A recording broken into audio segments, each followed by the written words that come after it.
WRAL is here because they're covering the story. Oh, thank you. I should know better, shouldn't I? Me. Good morning, everybody. WRAL is here. They're doing a story about our special announcement. Is there anybody here that would really prefer not to be on camera? If so, I'm going to have you step out for just a few minutes. They're not going to be here long. But if you really don't want to be on television, then I'm going to give you the opportunity to step out for just a few minutes. By staying in, you are agreeing to that it's okay that you're on television for this announcement, okay? Okay. And they're only coming in to do a little bit of filming, and then they're going to leave for the teaching, okay? So we won't be here the whole time. Thank you.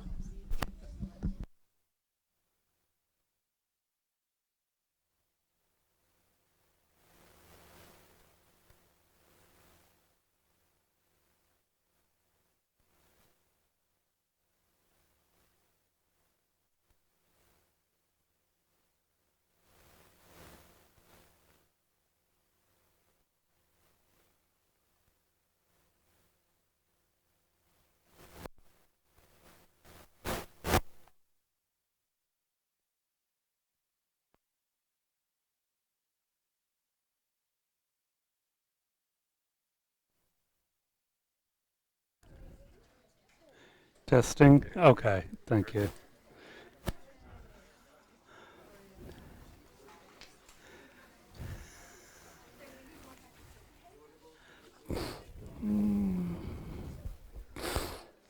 Okay.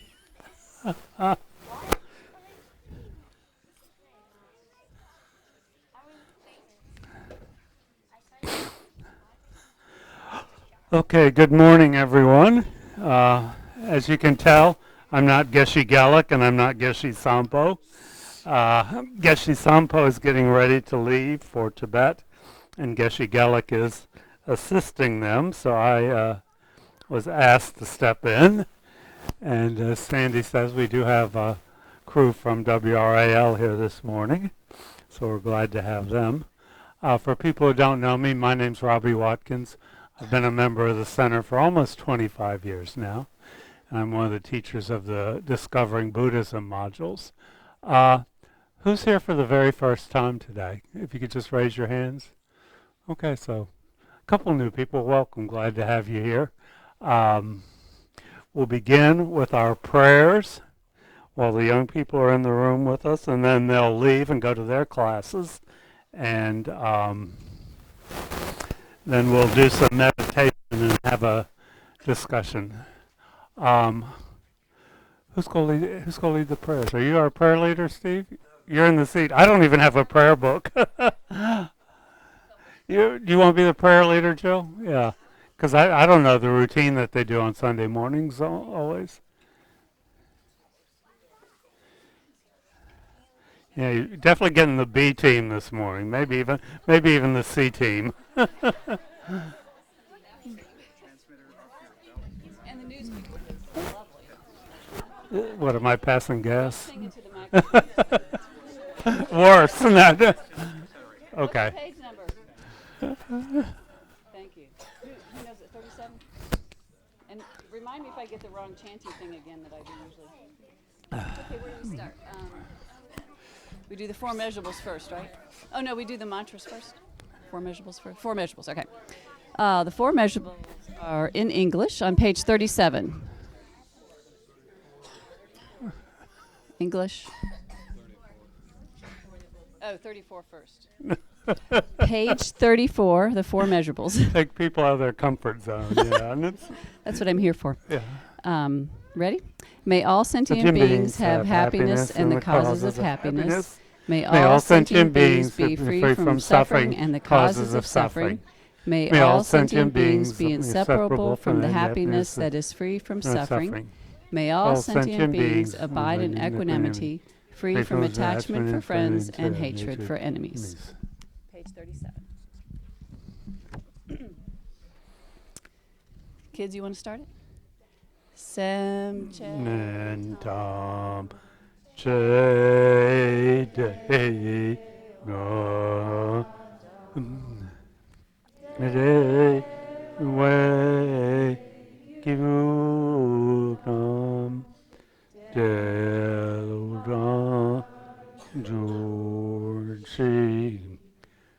do,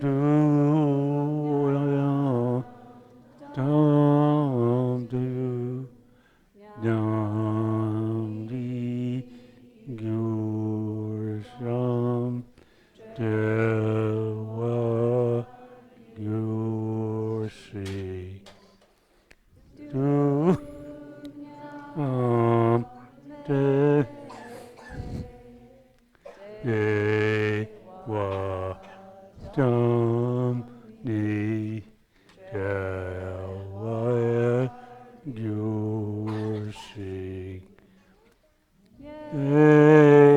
mui, cham, gum, di, dum, yue, dum, dum, bar, min, bar, gu, sing.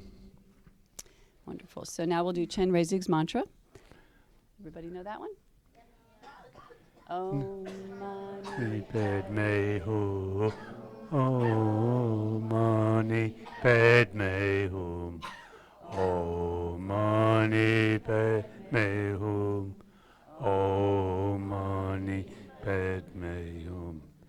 Om Mani Padme Hum. Om Mani Padme Hum. Om Mani Padme Hum. Om Mani Padme Hum. Okay, who knows what's next? There you go. Oh ha. Om tare tu re so ha. Om tare tu re so ha. Om tare tu re so ha. Om tare tu re so ha. Om tare tu so ha. Om tare tu re so. Okay. Children may go to their classes, young people. Okay.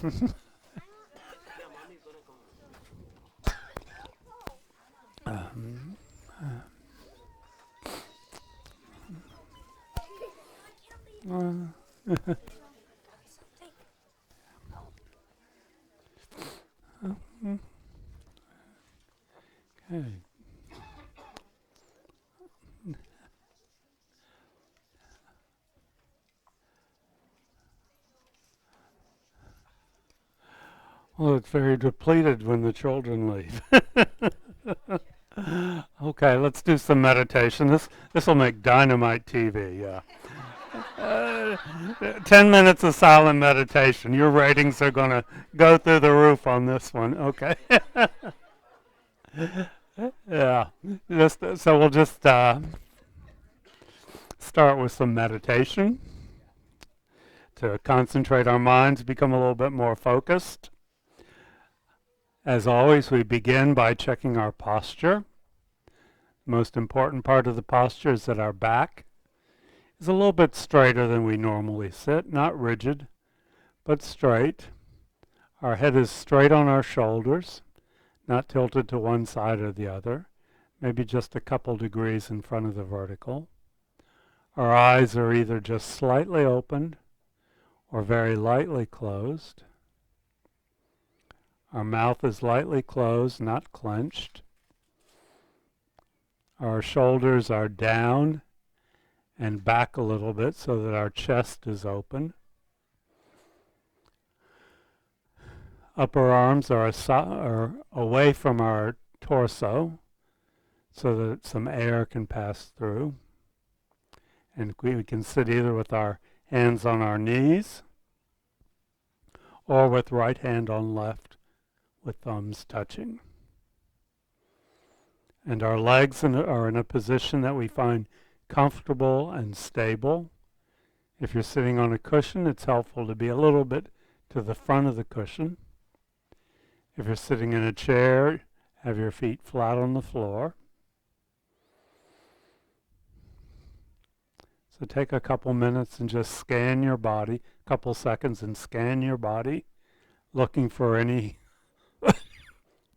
sources of discomfort or tension, and address those now so that the posture during the meditation is established, self-maintaining, and non-distracting.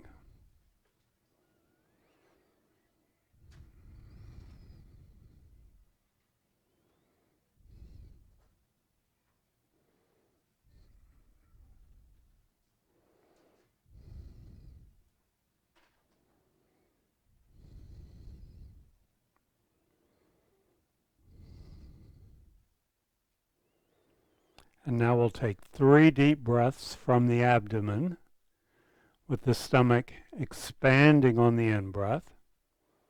So our diaphragm is pulled down, and contracting towards our spine on the out-breath.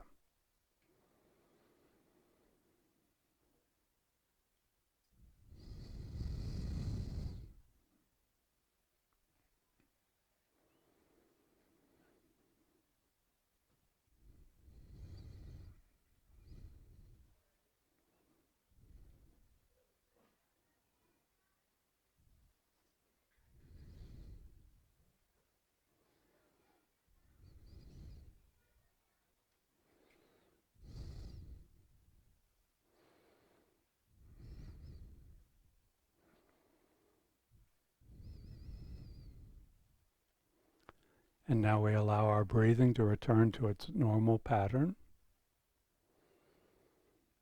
And as always, we begin by establishing our motivation. Whatever has motivated us to come to Kadampa Center this morning and to sit in meditation is a valid motivation.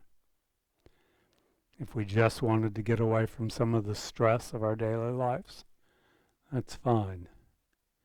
If we came out of a sense of curiosity and just wanted to explore the teachings of the Buddha, that's great. If we wanted to get a little peace of mind for ourselves, that's a wonderful motivation. But it's said that the highest motivation, the most powerful motivation, the most beneficial motivation is that of what we call bodhicitta,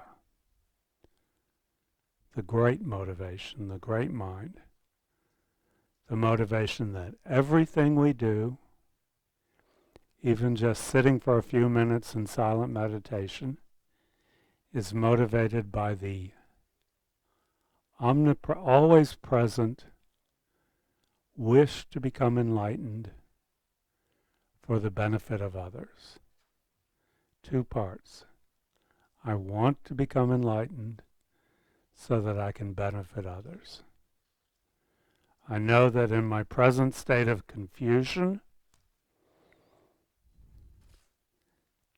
and lack of wisdom, I can't do it. I have to work on my own mind so that I can be a greater benefit to my family, my friends, my co-workers, and all living beings.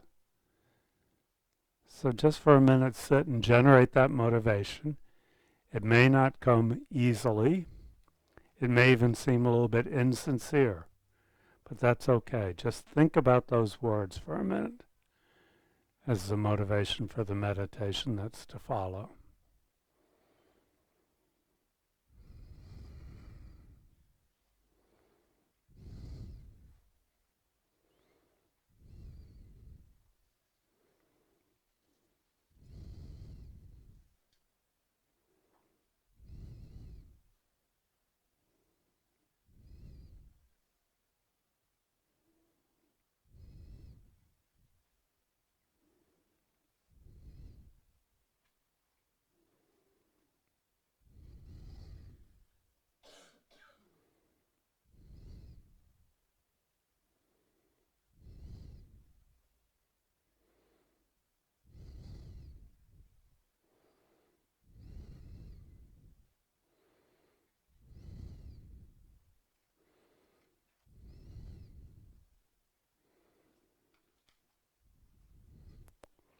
And having established our motivation, we begin the actual meditation.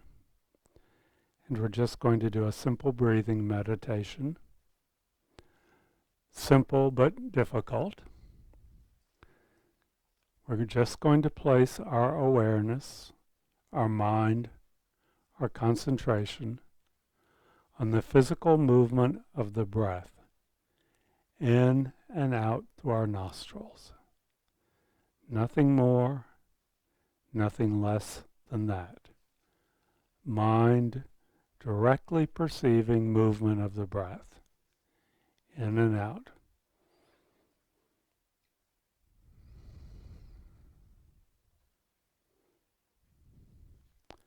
And every time we notice that our mind has wandered off to another subject, to something we have to do when we leave the center, or a physical ache, or a memory of something that happened yesterday, we just gently drop that and come back to the breath. Over and over and over. We bring the mind back to the chosen object of meditation. And that is meditation, training our mind, becoming familiar with our mind and how it works.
And now we can end our meditation with a dedication, acknowledging that we've done something positive by sitting quietly and working with our mind, and generating the wish that that positive energy not be lost, but may it ripen in the future in a way that benefits all living beings.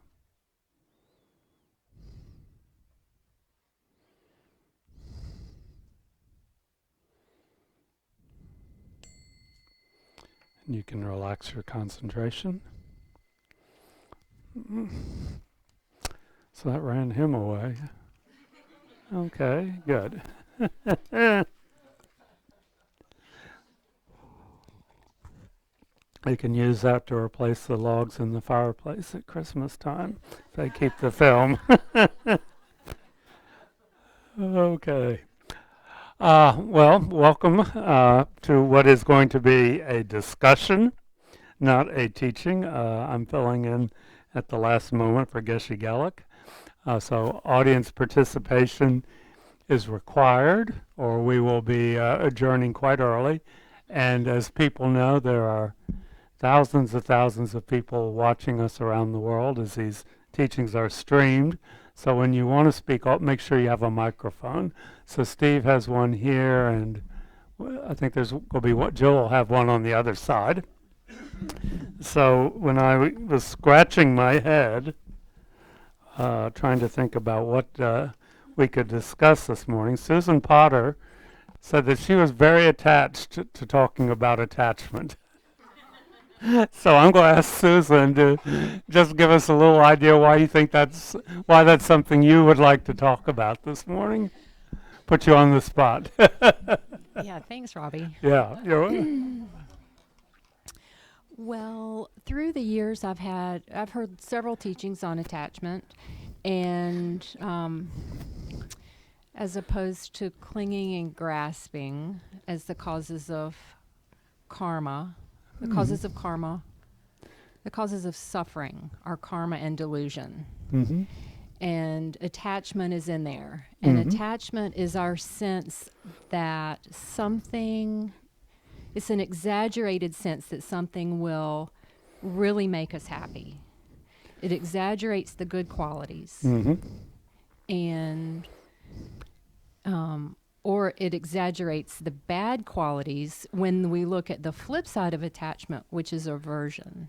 Mm-hmm. And so I've been thinking lately how in the four immeasurables we have that concluding sentence, and since I'm on the spot, I may not get it quite right, may all beings abide in equanimity, free from attachment for friends and aversion for enemies. And so I've just been thinking about how all that comes together in our minds of not exaggerating the good qualities of someone or a being or an item or a place, and not exaggerating the negative qualities as well. So trying to have a mind of equanimity. Okay. Thank you. Good introduction. Yeah, as Susan mentioned in the teachings of the historical Buddha, attachment is considered one of the three main delusions that we're prone to and that cause suffering for us, along with karma, the results of our past actions. And then the three delusions that we're prone to also cause suffering, attachment being one. Does anybody know what the other two main delusions are? Ignorance and anger. Okay, so attachment, anger, the wish to harm others. Okay, so anger is a little bit different from aversion. Okay, aversion is really the flip side of attachment. Anger is the actual wish to harm others. And then ignorance, which is not seeing reality as it is. Okay, that's the most profound and the basic problem.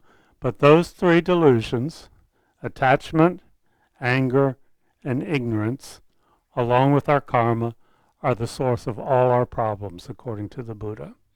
They are the cause of our problems. So if we want to be free of suffering, which the Buddha said is completely possible to be free from suffering, we have to remove those delusions from our mind stream. We have to get rid of attachment, we have to get rid of anger, and we have to get rid of ignorance. And that, when you think about it, is actually a very positive message, in that the Buddha is saying those are not an intrinsic, inherent part of your mind. That is not who you are. Those are qualities or habitual ways of thinking that can be removed and ultimately completely eliminated. He said it's possible with this ordinary, everyday mind that we all have to be completely free of attachment, completely free of anger, and completely free of ignorance. And he gave us some very specific steps on how to do that.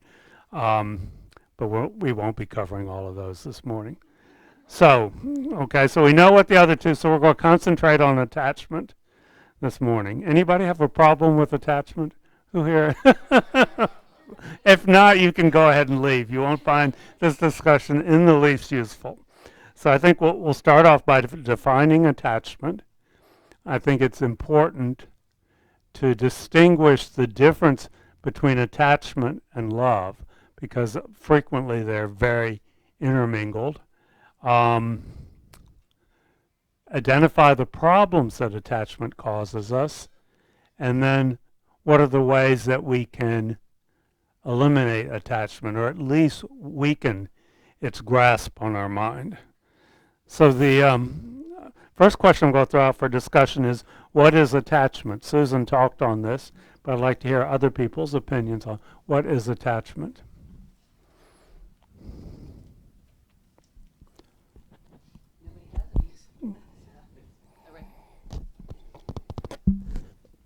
I guess from my understanding, attachment is like the desire for a permanence in permanent reality, like the desire for something to be constantly with you and almost identifying with it when it's not the nature of its being. Identify or wish for it to be unchanging, to always be the way it is now. This person is always going to be this way, or that's what I want, right?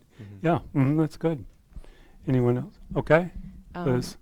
Attachment is also your mind's expectation of things. So I expected to be able to run the yellow light, but when the car stopped in front of me, I did not expect them to stop. Thus, I got angry. Yeah, an expectation or things are going to be a certain way. Right, and when you get thwarted, issues arise. Okay, good.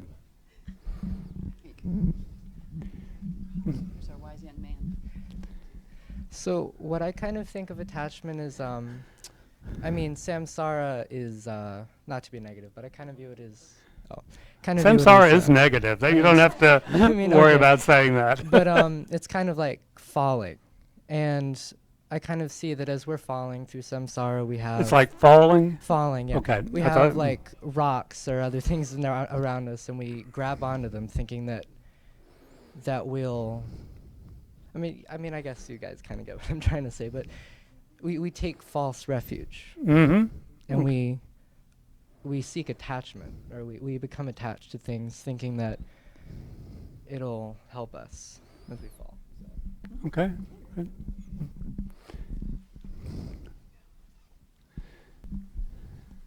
I think part of what Susan was saying is, liking the good things and disliking the bad things. I think part of that's attachment is the labels that you're putting on it.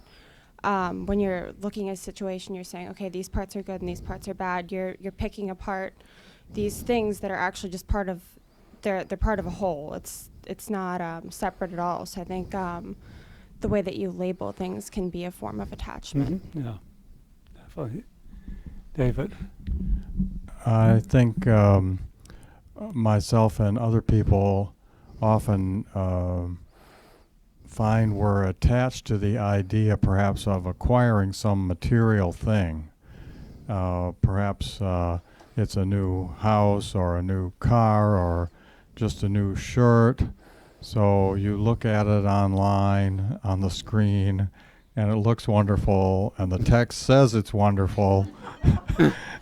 And leads you to believe that if you only had it, you would have endless happiness. just click. Police, buy David that shirt, please. He's suffering.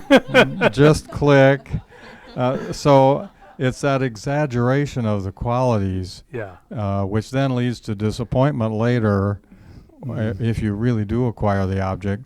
And I think it applies to people too. Now, I often think it's rather positive. You know, there's that glow around the loved ones, that wonderful dog you have, or the wonderful spouse. And there always seems to be this golden glow around that person or object. And there may be some positive things to that because it helps you over all the difficulties that you may have with them. Yeah. So I think there's both good and bad to it. Okay. Yeah. We'll get to that in a minute to give the difference between love and attachment.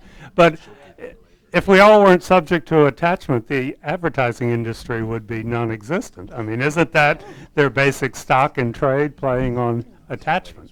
That's how things are sold. Yeah. We have a lot of fans going up in the back. Okay. Hi. So for me, attachment not really to inanimate things, but more to people. I've noticed personally that it comes out of a place of fear for losing someone that I feel like is necessary to my life, as to where I kind of suffer a little bit with abandonment issues, and just letting people go. And so sometimes I hold on to people that I think are necessary in order for me to function as a person, and they end up being more toxic to my life, but I have this fear of letting them go, that I won't make it without them. So for me, it's just learning how to be happy within yourself, instead of depending on other people for happiness. So Thank you. I think I have more questions. I always have more questions than answers. So just two quick questions. Addiction, I think this is maybe an obvious statement, but as a form of attachment, yeah? I don't know. I'll leave that open to the group to discuss. For everybody. Yeah. And the second one for me is there a healthy, does there exist a healthy attachment to love?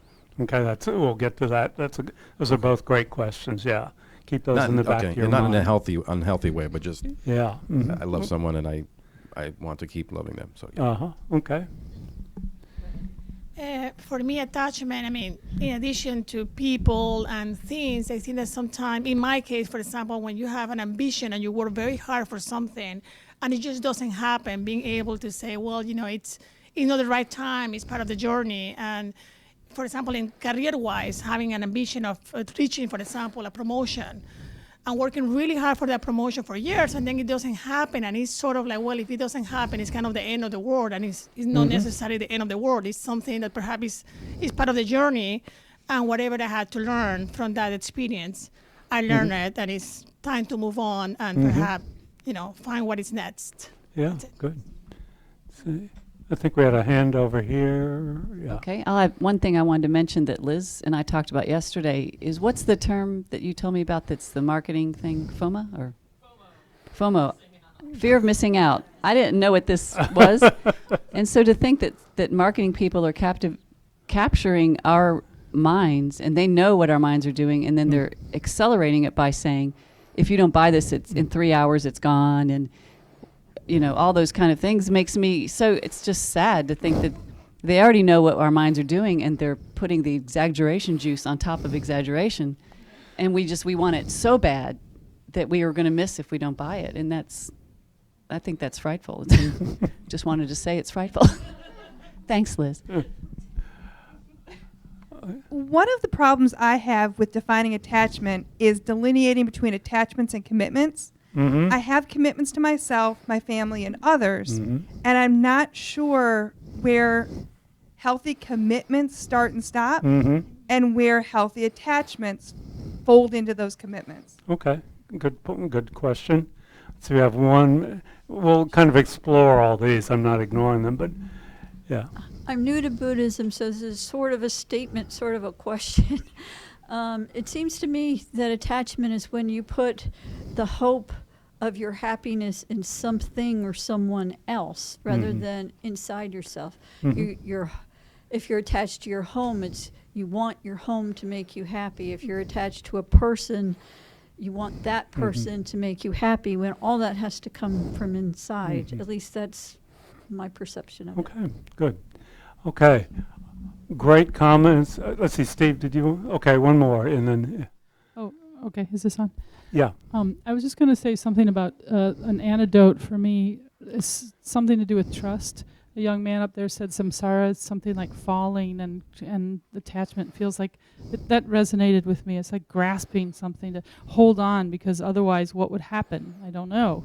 And that's the source of the action for me in a lot of different scenarios. So trusting, just trusting in the universe helps a little bit to let go. Okay, great. All good comments. I'm going to go back to what Susan said at the beginning.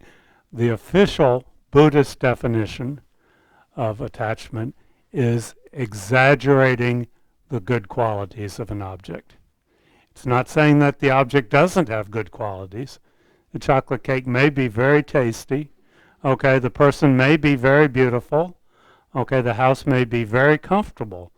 But attachment is exaggerating those good qualities, projecting onto the chocolate cake, the wonderful house, the beautiful person, qualities that they do not have.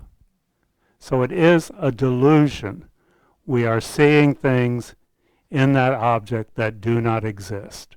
Our mind is projecting onto the wonderful house, the beautiful person, the chocolate cake, qualities that absolutely do not exist there. And basically it's thinking that that object can make me happy permanently, that this is the source of the end of my problems, okay? That the chocolate cake, the beautiful person, the wonderful house will always and permanently and unchangingly exist that way. So it's not saying we don't see good qualities, that we don't like things, that we don't say, I like chocolate cake more than pepperoni pizza. It's not like we just turn into a bowl of oatmeal and don't care. But it's that we see things realistically, and we start to weaken that delusion, that projecting onto objects qualities that absolutely do not exist in the object. And that's what attachment is. And similarly, aversion, which is really attachment in reverse, is projecting negative qualities. This person is awful and will always make me unhappy. That's another delusion, okay? It's not saying that the person maybe is very selfish or acts in unskillful ways, but projecting qualities onto them that they don't have. So that's the Buddhist definition of attachment, okay? It is a delusion. It is seeing things that do not exist.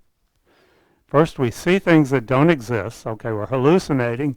And two, the worst part of it is we believe our hallucinations. You know, sometimes you know you're hallucinating, but in attachment, we don't even know that we're hallucinating.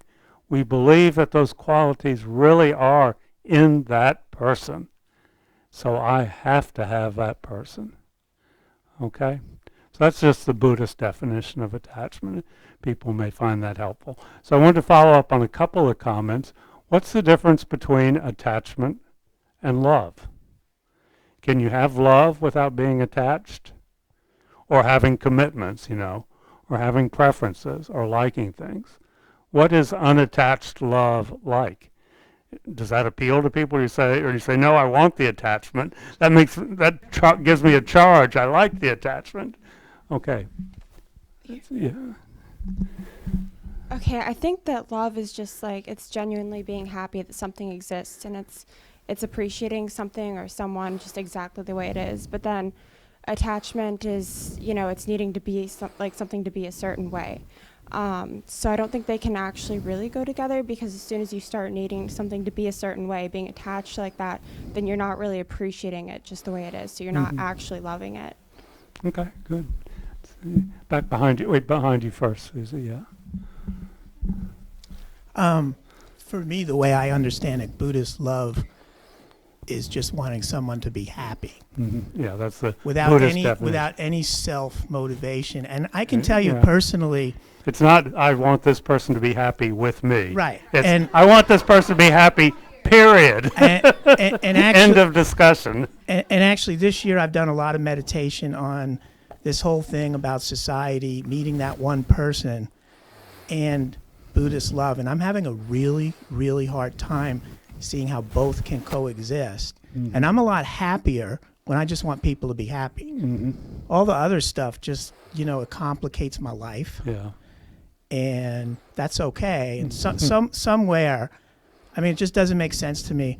And this isn't sour grapes, but it doesn't make sense to me that externally society puts pressure on you to pick one person. Then I come here where it says, okay, I'm going to treat everybody with equanimity.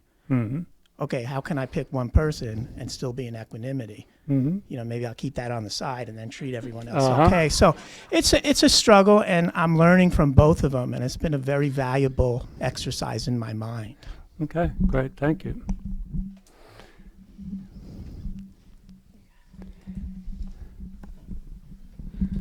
Hello. Well, growing up in society, or I guess whatever culture taught me prior to, being introduced to the temple, when I thought of love, I always thought of you love your family members, you love someone who you're in a relationship with, always essentially was attachment, but I didn't know it as that definition, but I think it partially was. Then when I got introduced to Buddhism and whatnot and learned some of the teachings, the definition that was presented to me was roughly that, happiness is love is wanting peace and happiness for others, period, like you said. Which I think is a better way of thinking about it, because it's a less selfish way of thinking about it. It's a more of wanting good for others without wanting anything in return, brings more happiness for self and treating others better.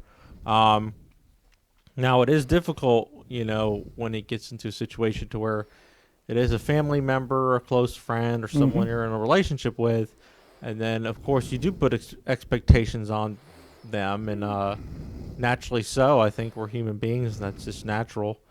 So maybe I'm just stating the obvious, but striking the balance between the two of, being able to be in a relationship with someone, yet at the same time just want peace and happiness for them, and try to detach in that manner, is something that's difficult. And I think it does require a lot of work, because, we have feelings too. I might say, well, let me treat this person in a certain way so that they feel peace and happiness, right? Because I know that I think I know what's going to bring them peace and happiness. Well, in the same way, I'm a human being, and so there's certain things that are going to make me happy and make me unhappy. So, I don't know. Maybe I'm kind of bringing to the light that it's like another question. Like, well, if I'm doing things to try to make them happy based on their attachments, then how can I expect to, not be attached myself? But Yeah. I don't know. Kind of my thoughts. Okay, thank you. Anyone else? Love and attachment, yeah. Well, Robbie, to expand on the love being wanting someone else to be happy, and you take that a step further. So if that person to be happy has to leave you, you have to be happy, that they're going to be happy without you. Yeah. I mean, it's a very difficult thing. Yeah. Very difficult. Okay, yeah, we'll go here and then here. Trying to think of the right words to put it. Hold on just a second. I think we have a commercial break. Okay.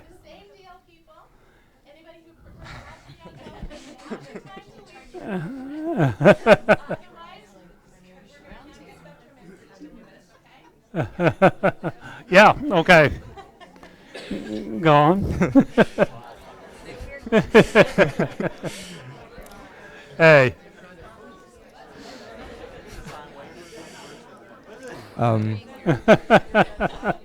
Okay, back to the discussion. Yes. So continuing off of that, for another way, I've also even looked at attachment, and that can even go hand in hand with both love and even commitments. Attachment is almost like extending your sense of self toward another object or to another being or a person. So when you're extending that sense of self, you identify with that person, that being, or that concept. And when that thing falls away, obeys its nature of impermanence, you have to say, of course. Otherwise, with that attachment, with that extension of yourself, you feel like you've lost something. You feel like you've lost a part of yourself. Mm-hmm. And so for me, the difference between then attachment and, let's say, a selfless love is to really expand that sense of self toward all beings, identifying with all beings, that their happiness is my happiness, their suffering is my suffering.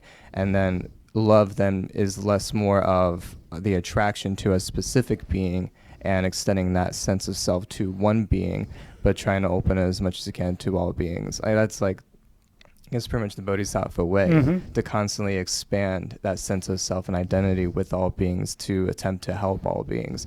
But then when we do have these partners, when we do have someone that we do feel that attraction or love towards, that's also even a great practice of detachment, how to constantly make them happy and not focusing on just our happiness, and seeing that as, I guess, a way, or like even a training to prepare us to how to still expand that selfless love toward other beings. Yeah. And even with commitments, attachment and commitment, if you're attached to something, you're again wanting that permanent nature in an impermanent reality. You're constantly wanting it to live forever, to thrive, and to be a source of your happiness. Whereas a commitment is more so you see things more objectively and see where this is of benefit, where this could be objectively a benefit to you or other beings, and you act accordingly. You're not attached to it or seeking that commitment or that idea as the source of your happiness, but it's a skillful means, I guess. Mm-hmm. Okay. Thank you. I just want one word you used was detached, and that's not really the goal in how we usually think of the word detachment, which implies withdrawn or cold. The opposite of attachment really is love. Love without attachment. Yeah. But great comment. Thank you. Anyone? What's a lot? Children? Can you be unattached to your children? Still love them? That's about the closest relationship. Says you want. It's quite an education to have children. And I look at it as this gentleman might have said that, I think this is what you said, it's a great practice. And I expect them to do something I don't like. And when they do, practice loving them. Mm-hmm. Okay. Let's go in the back and then we'll come up. Yeah. I'm not a mom, but I am a daughter, and I know that my mom drives me crazy, and I still see her for how she is. She has her flaws, and she has what makes her a great mom in my eyes. And at the end of the day, I still love my mom unconditionally and deeply, and I know she's gonna do things that make me just wanna but you know, I wouldn't change it, and that's how I know that my love for my mom is unattached, because she does things that make me upset, and at the end of the day, I still forgive her, we forgive one another, and we still accept each other for who we are. Okay. Mm-hmm. So, yeah. Mm-hmm. Okay, I think the relationship with children that one's more about commitment. It's definitely, there's a lot of love there. And it is possible to love everyone, the way that you love your child, if you truly work on it for a long time, I guess. It's possible, but the relationship with the child is commitment, and it's saying that you have this relationship and you're going to do these things for this person. And I think commitment is like saying you're going to do something and sticking with it. So you can have different types of relationships with people, and those are more like defined by the commitment that you have to them, if that makes sense. Mm-hmm. Yeah. Mm-hmm. Okay. I'm hiding. So here's my thing. My thing is, I think attachment is a lot about control. You can't control outcomes. You can't control any outcomes. And when I think about love versus attachment, and we've all had love go wrong, you know, romantically, and also in our families where we are given messages about love that are maybe not so functional. And so I seem to be coming up against a couple of those edges lately and realizing that I don't want to dance the way I've been taught. That's not functional, both romantically and also in my family of origin. I want to do something different. And I'm really grateful for Kadampa because there's another option, and it's a lovely option. And what's really freeing is I don't have to try to change anybody. I don't have to try to, I don't have to attach in that way anymore. I don't have to do any of that anymore. All I have to do is breathe. Many times, there's nothing I have to do but just love them. And then maybe all the stuff that gets put on me I can't control that. But sometimes I think love makes things very self-evident. If you walk a clean path, you know what I mean? If your heart is in the right place, if you think the best you can for these situations in these circumstances, if you speak in the gentlest way without wanting to harm, if you shut up when you're mad and you want to lash out, because that's just equally as important not to do as it is to do, and then you just try to do your best action. I think that if you repeat often, like a good shampoo, then eventually it becomes just your way. And then all the other stuff goes away with it. Like you change your karma. And I think that when it comes to people around you, parents or exes or children, you have to realize they have their own way, their own karma. And you're part of it, but you can't control it. And I think that's, for me, what attachment is. And I also have to try to stop getting ensnared by how the old patterns want to pull you in. That's hard. You know what I mean? Okay. Old habits, yes. Thank you. Okay.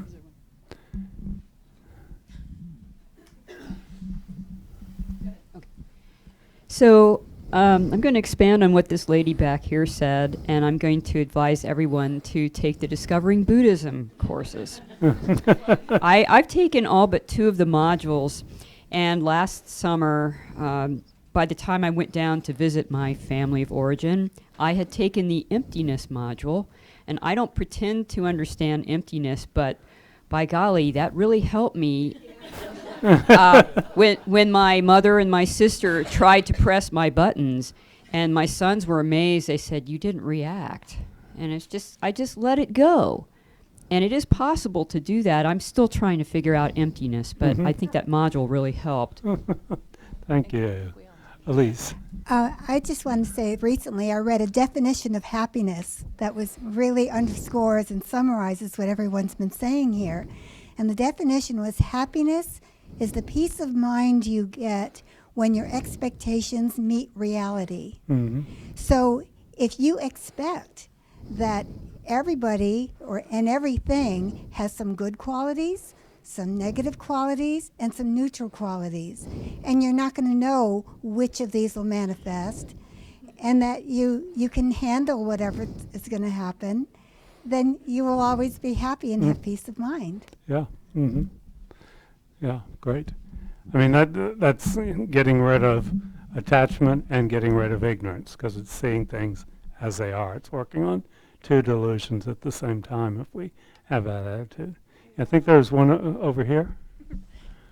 I just wanted to say, back to the idea of parenting, that I think it's impossible for us not to have attachment to our children because we're biologically programmed as parents to be delusional.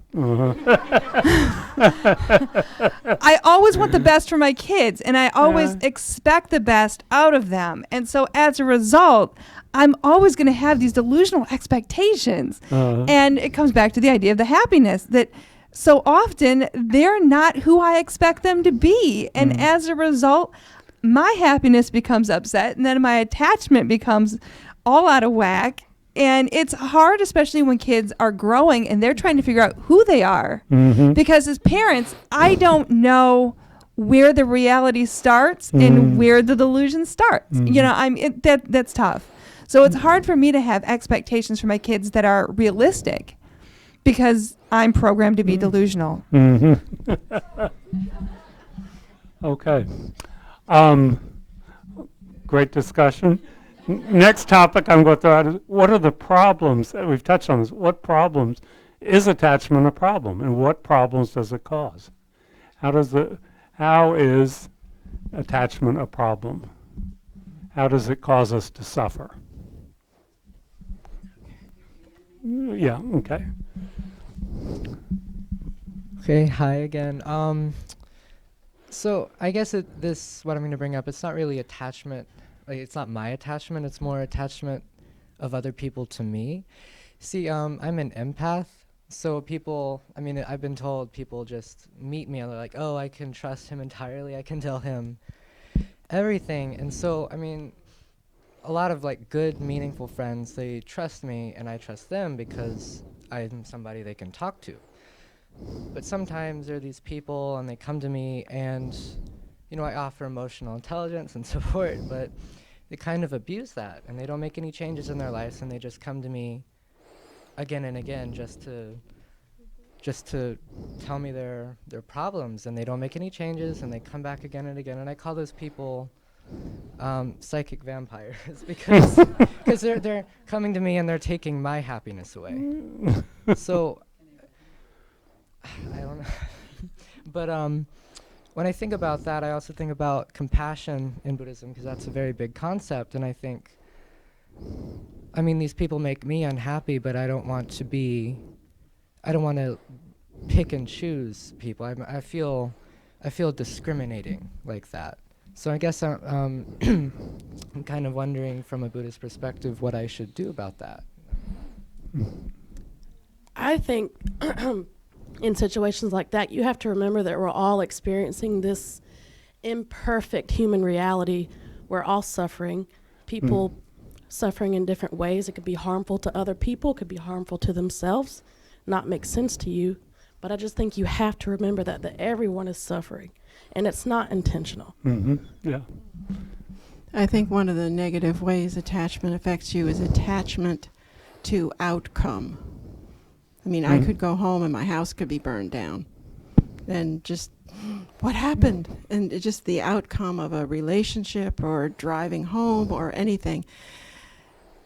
It's a real lesson when it doesn't come out the way you expect. You can always say, do you want me to fix that or do you want me to listen? That's always a good one. Okay. To me, I think that because we live in samsara, I mean, we live in this world and suffering is the reality of this world. And we don't like to suffer. In our mind, suffering is something bad. We have this correlation, you know, with something that we don't like with something that is bad. So with attachment, once you make the connection that something that happened brings you pleasure, it creates first wanting to have that object or experience or feeling of pleasure over and over and over again. And since the very nature of this world is ever changing, you will always it's not gonna last. So you'll only have it for a little bit or for as long as it lasts, which is not gonna be forever. And then it'll go away, and then you'll want more. So you look for another thing. So you're always, I mean, your mind will always keep looking for something to substitute that which has gone. And then the second thing is, I forgot what I was going to say. So you will never get that forever. So it creates addiction. You get addicted. And you create more suffering. That's the second thing. That instead of having permanent happiness, you create more suffering. So those are the two things that I think attachment brings. Okay, thank you. Yeah. I like what you just said a lot, and to piggyback on that, attachment really causes suffering for me personally, in ways that it always gives you something like an objective or a goal or an obstacle that gets in between you and mental happiness, and it makes you think that going for that goal or objective, or if you could just control that one thing, then you'd have that mental happiness, but you'd never realize that you have the possibility to have that mental happiness in the present moment. Yeah. If I just get this, I'll be happy. Then I get that. I say, if I just get that, I'll be. It's endless. Yeah. Mm-hmm. Let's see.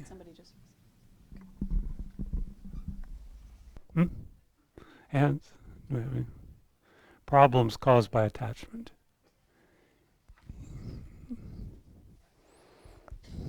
Well, I think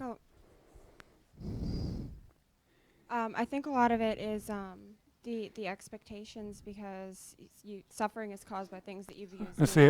Hold the mic a little closer to me.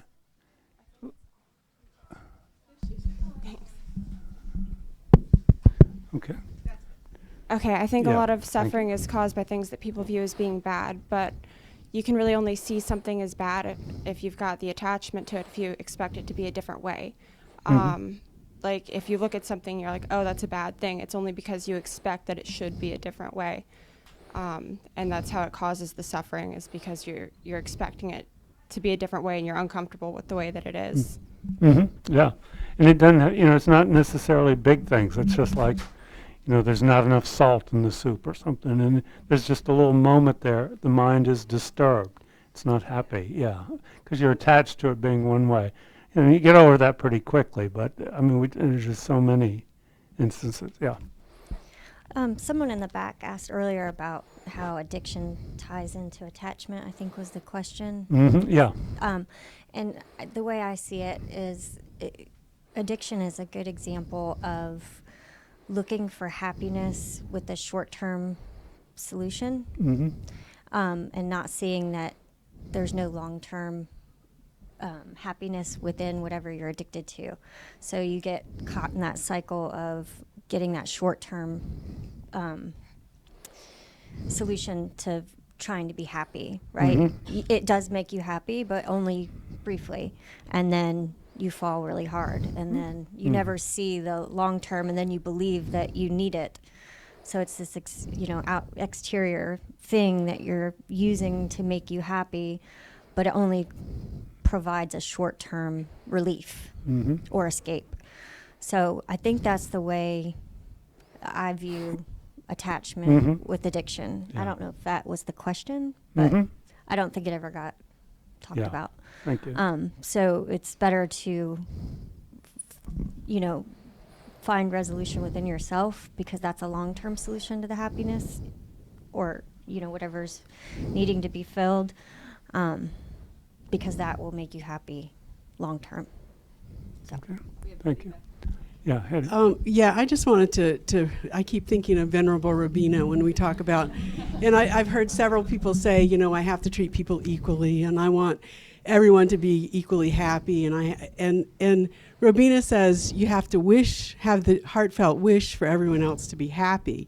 But you have to understand, use a little bit of wisdom, and say that some people need to be a long way from you, whether they're toxic or physically dangerous or anything else. And I think that's something that one of our delusions is that we get confused about, I want everyone to be happy and I want to be everyone's friend. And that's not the same. That's not the same thing. Yeah. You want them, but you recognize their karma or whatever has made them dangerous to you or others. So. Yeah. Yeah, we have to combine it with some wisdom. Yes. Let's see, right, Jill here in the front, next to Elise. I wanted to touch back to, there was a discussion previously about parenting, and I wanted to share an experience which was probably one of the most important experiences I have had in my life, and it happened probably 2 years ago. I'm a mother of 2 young children. My mother and my parents did an extraordinary job. I'm very grateful to my parents. I have a wonderful family. But I did see how my mom made huge sacrifices for us to do well, to go to school, and I know they're very proud of us. But I did see how she sacrificed a lot about herself, things she could have done better for her. like for example, once we left home, she wrote a few books, and it was something that she could have done much earlier, and I don't know why she waited. Well, actually, I know why she waited so long, right? And but now I have these 2 children, and like 2 years ago, I think there was this major news when there was a picture in the newspaper of this young child washed out in Turkey. And that was a very hard week for me. I was emotionally drained. I was sad to a level that I had never been. And I remember looking at that picture, and all I could think was in the mother. I'm saying there was a mother that one day, perhaps the day before, tied up his shoes because I could see his little shoes with the lace. And I remember picturing that mother putting those laces on and putting those shoes. And I was thinking about me and my husband every morning doing the same thing. And then there was him, right, washed out in some water far away from mom. And it was so hard. And I remember thinking about that image for days. Productivity at work was 0. And I remember just thinking about it. And then I came home and I saw my children, and I saw their face, and I said, your face, how do I say this? You are not any better. You're not more important than that child. That was a very important realization for me, to see that child and say, that could have been my Marina, that could have been my Mateo, and that child is not any worse than you, and you're no more special than him. You're perhaps more privileged, but that's it. And I say it's the most important, one of the most important things that happened to me, because that's when I realized, look, I don't cry now when I think about it, because I realized at that moment that I'm really an instrument. And every day I see my children, every time they do something wrong, they're 4.5, and what wrong can they do at this point, right? They're not teenagers, that's when really bad things happen. So I'm like, but I look at them and I always think like I am an instrument. And I'm gonna do my better to do you the best, Education was important in my family. I know, I'm gonna give you a loving home. And that's it. I'm an instrument. And my expectation, I don't want to say that I have low expectations. I'm doing our best. But I really think myself as an instrument when I think of my children. And I wish my mother and my father would have felt the same way I feel about them. And when I share this experience with them, my mom say, I wish I felt that way when I was your age and you were little. So I guess all I wanted to add is that to me, I'm an instrument to make my children happy and give them a good life, and hopefully they're going to be kind to others and grow to be who they are supposed to be and follow the karma, and I'm going to help them in the journey, and that's it. So I just wanted to share that. Thank you. I think we have another TV crew coming in. Sandy, yeah. Is there let's see what's going on. Okay. Okay, now it's ABC. Okay, yeah. Okay. Yeah. We just have a couple minutes left. Great discussion. Okay, so we've identified what attachment is, how it causes problems. How do we deal with it? What are some antidotes, as we typically speak of in Buddhism, to attachment? How do we lessen it, or how do we eliminate it completely? Because the Buddha said we can. He said that's completely possible. So we have a hand, Joe, we have a hand right here. No. Okay, and then here. That was only like half a hand. That was kind of tentative. But what I was saying before about love being just, a complete appreciation for things the way that they are. I think that's the way that you would kind of fight attachment. It's not needing anything to work out a certain way, just appreciating it completely the way it is, and like the changes that come, and just looking at them, acknowledging them, and appreciating them. Okay, thank you. And I think awareness is one of the biggest things. Realizing that there is change, and because of change, nothing is permanent, and you're able to say, okay, it's here right now. It's gone. You know, that. What else can you do? I mean, it happens. Let's see, Jill, her hand's been up first. Yeah, and then we'll go. Thank you.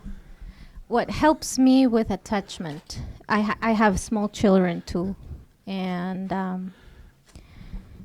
family, and my homemaker. And so what helps me with attachment is first of all that realize, like what I explained before, that nothing is permanent. Everything is constantly changing. I am changing, my children are changing, my spouse, and everything around me changes. And also, we come here with this karma, this positive karma and this negative karma. And looking at the not so pleasurable experience or problems that come into my life as the result of that karma, and thinking about the negative karma that I am burning it out. So that has really shifted something in my mind to the point where, when somebody yells at me, or my mind doesn't get disturbed. I look at it and I say, wow, well, I must have yelled 1,000 times before, so now I'm getting back this. And so I'm glad, I'm burning out this negative karma, and I can focus on the positive. So that has really helped me. Thank you. Those two things. Okay. One last comment, and then we'll have to wind things up. Or do you want? Heather, go ahead. In hearing a lot of our discussion today, one of the things that at least has helped me is truly defining what is happiness.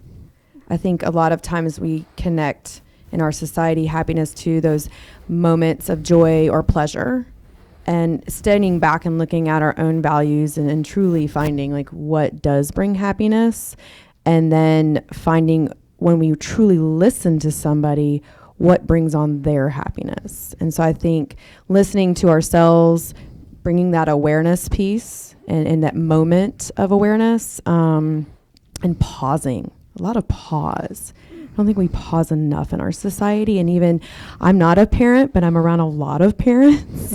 And having that moment of pause is such a challenge. So I commend you for your commitments. But I think that in our fast-paced society, it's, our society does not, especially the Western culture, it's almost the opposite. It's trying to define happiness for us, as opposed us finding our happiness and truly defining what that is. And then also in our society, what are those commitments? And everyone's supposed to be overcommitted. And we need to pause and find that moment and define our own happiness. Okay, thank you. And then, as was mentioned earlier, the ultimate antidote to attachment, the way to remove it from our mind stream completely so that it never returns at all, and the Buddha said this was possible, is to develop an understanding of emptiness, the way things truly exist. And that is the way we completely eliminate attachment from our mind stream. So thank you for a great discussion. Did that answer your question, Susan? Thank you for motivating this. And let's see, we'll do our prayers. Jill will lead our prayers, and then we'll have a few announcements. Master Shanti Davis, prayer. May all beings everywhere, plagued by sufferings of body and mind, obtain an ocean of happiness and joy by virtue of my merits. May no living creature suffer, commit evil, or ever fall ill. May no one be afraid or belittled, with a mind weighed down by depression. May the blind see forms and the deaf hear sounds. May those whose bodies are worn with toil be restored on finding repose. May the naked find clothing, the hungry find food. May the thirsty find water and delicious drinks. May the poor find wealth, those weak with sorrow find joy. May the forlorn find hope, constant happiness, and prosperity. May there be timely rains and bountiful harvests. May all medicines be effective and wholesome prayers bear fruit. May all who are sick and ill quickly be freed from their ailments. Whatever diseases there are in the world, may they never occur again. May the frightened cease to be afraid, and those bound be freed. May the powerless find power, and may people think of benefiting each other. For as long as space remains, for as long as sentient beings remain, until then may I too remain, to dispel the miseries of the world. And to remind us why we do our Tara mantras with Geshe Sangpo traveling, let's really keep them in our hearts, and we say these mantras for both the Geshes, so it's for their long life and happiness. Om Tare Tu Tare Tu Re So Ha. Om Tare Tu Tare Tu Re So Ha. Om Tare Tu Tare Tu So Ha. Om Tare Tu Tare Tu Re So Ha. Om Tare Tu Tare Tu So Ha. Om Tare Tu Tare Tu So Ha. Om Tare Tu Tare Tu Re So Ha. Well, Robbie? Okay. Well, no, you go ahead and I think most people know why all these camera crews are showing up here, but in case you've had your head under a rock for the past 36 hours, we have, it is almost 100% certain that His Holiness the Dalai Lama will be coming to Raleigh in October.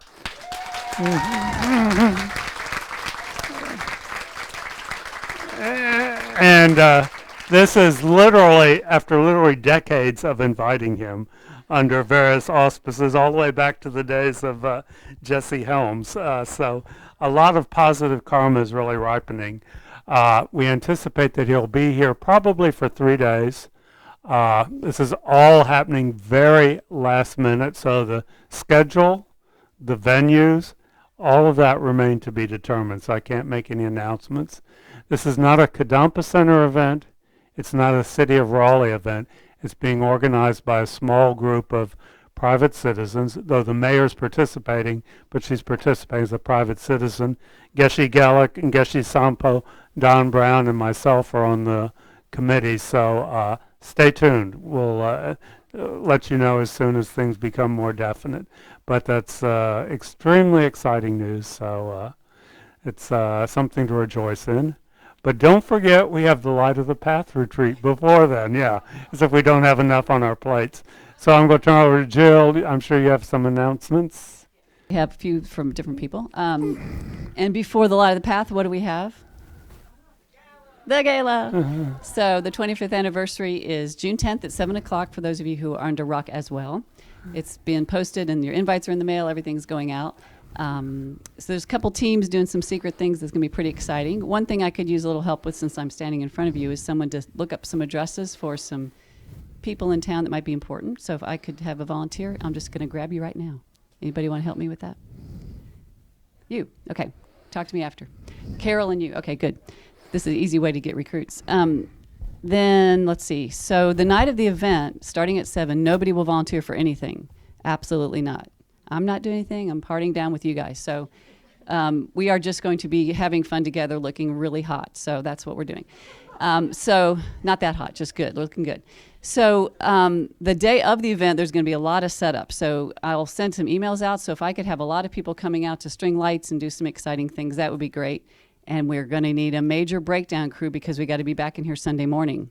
So that's going to be vital that you guys don't just fly away. We'll need some help taking it all back down. Now, let's see what else is on the, you're going to announce that. So extensive offerings for the Tara practice last night. So who would like to help with that, to take those down? Good. We need a crew of about 4, 5, 6 people. Good. And then the altar, the water bowls on the altar. So who knows, who's done it before that can lead that? Susan, Daniel, perfect. So Susan and Kim, if you'll lead that, that would be great. And then I think that's everything. Can you think of anything else? Okay, so Light of the Path is just the plans are amazing. They're cooking right along. So I do want to announce that the children's registration opened a couple days ago. So that's going to happen right in the middle of the retreat. So the Labor Day weekend, and they're going to get to be with Rinpoche. We hope everything is coming along very well. So we want to let you know about that. And Susan? Oh, yes, thank you. So Don Hendrick, Don is gone today, that's why I'm winging this. So Don Hendrick, I've met him at Light of the Path, and a lot of you don't know him or haven't heard of him. He is such an amazing, kind, quiet, I haven't heard him teach before, but I can only imagine from the way he's communicated with me that he is a very warm, inspiring teacher. I understand that his goal is to talk about like how the rubber hits the road in our minds in daily life, which I hear a lot of people, I hear people wanting that, and I see heads nodding. So I think it's going to be an amazing time with Don. The one thing we forget to do a lot on Sunday mornings is to just simply ask you for support in many ways. So all the teachings and all the visiting teachers, everything we do is all donation only. And it's sometimes we want to hit you in the heart a little bit because it's shocking that that's how we do things. So we need your support on many ways. We have 2 boxes and texting, little slips of paper, and online giving. But when a teacher comes in town, there's so many expenses that you guys may not know about. And the sponsorships at certain levels are online. And if you sponsor, it's very helpful. If you just donate with his name in the tagline, it's very helpful. So we could use some of those funds coming in. With a lot of money is going out right now. So the bank account's going like that. So we need a little bit going in. Thank you. Steve, you got a microphone. This being the 3rd Sunday, we have an opportunity for visitors and newcomers to ask questions in a very comfortable atmosphere and answer questions about Kadampa, about FBMT, how we are organized, how this place exists. Like Jill talked about, this doesn't just appear out of nothing. It takes a lot of money, a lot of time. Everything here is done by volunteers. So visitors and newcomers that want to talk about that or ask questions about Kadampa or FPMT, if you want to meet in the last 2 or 3 rows in the back, I'll lead that for a few minutes. Thanks.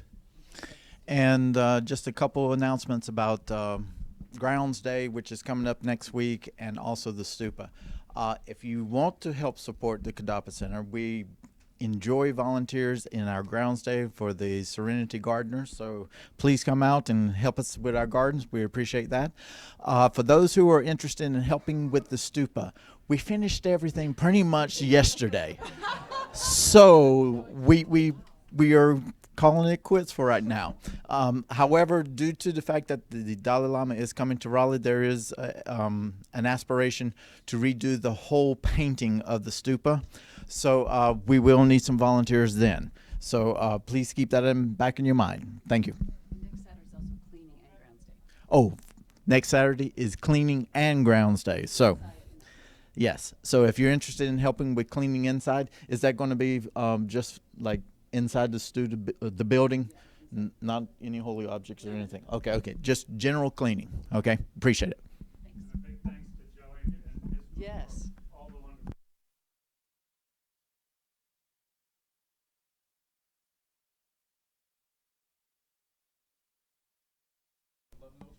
Oh, Elise.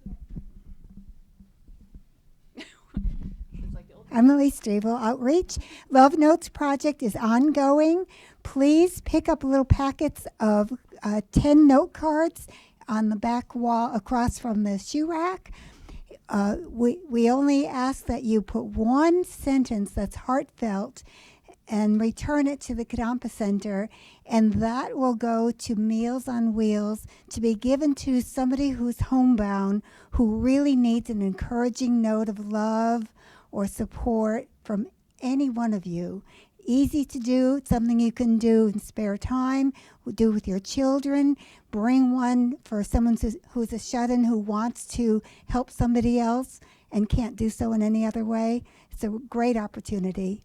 And then return the completed notes again and across from the shoe rack. Thank you.